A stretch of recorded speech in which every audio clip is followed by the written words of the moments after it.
Okay guys, welcome back. I just want to show you guys something. Show you a trick and something that I'm going to do, and hopefully it helps with performance a little bit.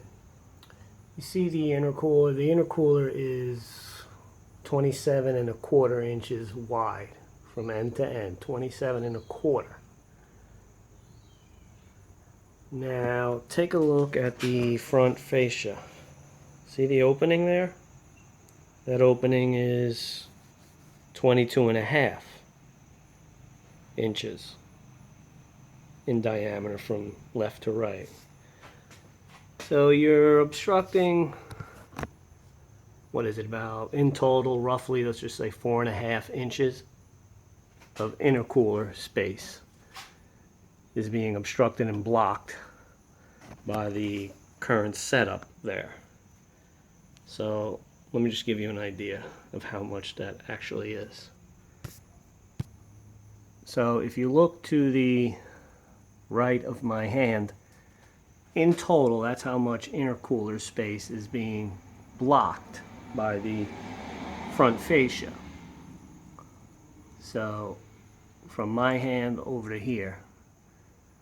So that's a pretty good amount, and also that amount of space is also preventing that much more air hitting the AC condenser, the oil cooler, and the radiator ultimately. So let's go over the front fascia and I'll show you what I'm thinking. Okay, so I'm at the back side of the fascia, and the problem is that GM has these air dams built in on each side, and which of course is not allowing all of the intercooler and radiator to be exposed to some of that wind. So there's a couple of options we can do here, and let me just show you what they are. You could, number one, you could just cut this whole piece out and eliminate it. I guess it's got two push-in clips here, so you could pop them out and then just cut it along here and discard the whole thing. But then you'd be exposing some of the brackets and the wires, and to me aesthetically that wouldn't look as good. So your second option, well, if you want to match the dimensions of the intercooler, which is let's just say I'm just going to go with 27 inches. I'm not worried about the extra quarter. So this line here to this line here, this damn sun, to right there, that's 27 inches. So it's about 2.5 inches, what is it? 2 1/4 inches on each side to make up the 4.5 inches that our intercooler would require. So your second option would be to come down here, cut it down this way, and come across here. So you would be getting rid of this end piece here. But then if you do that, this will just be flopping around and won't have really much support. And who knows if in the end, you know, a couple of years from now it'll start making noise, start pulling out some of these pins, as you can see right there as I wiggle it.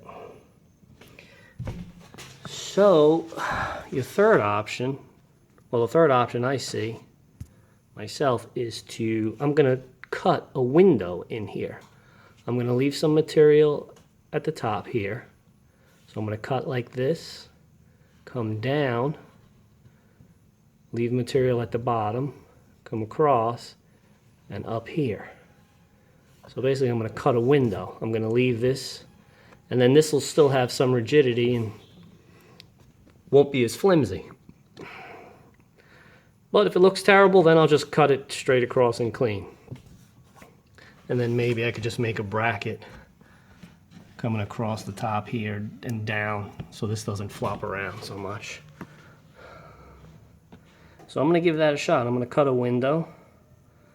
I'll use a small cutting wheel, one that hooks up to my air compressor with a small disc.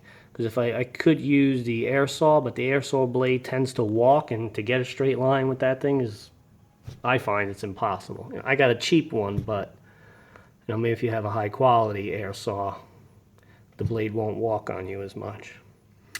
All right, so let me get some tools and I'll be back.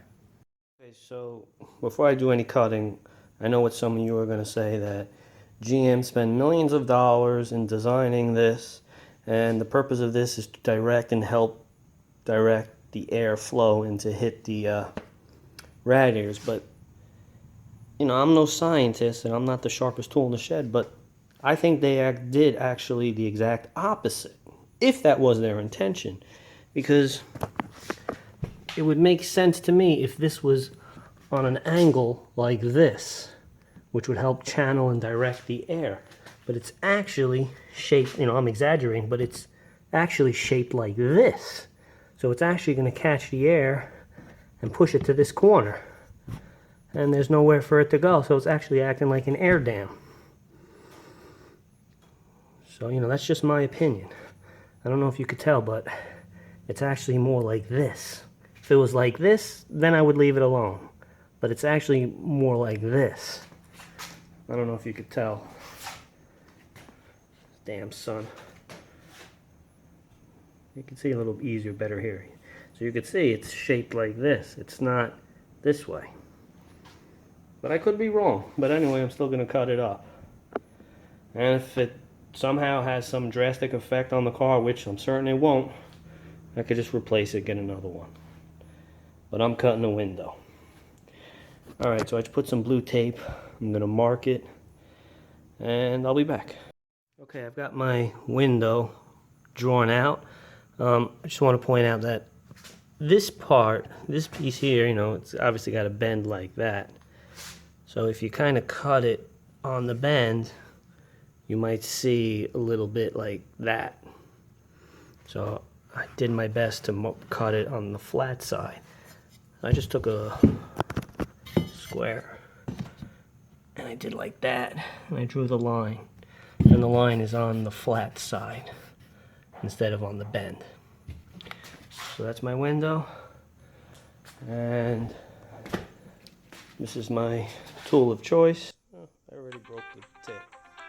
Alright. Sorry. So this is my tool of choice, and I already broke the blade, haven't even used it. So let me get another one.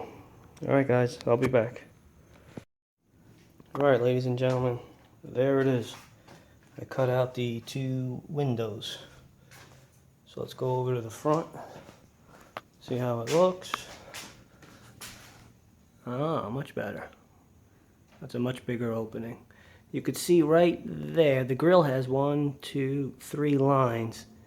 So it used to end right there at this line and at that line. So we opened it up more, and it looks pretty good. Doesn't look bad at all. Not bad. Alright, I'm happy with that. Alright, I guess now we could get this nose back on the car.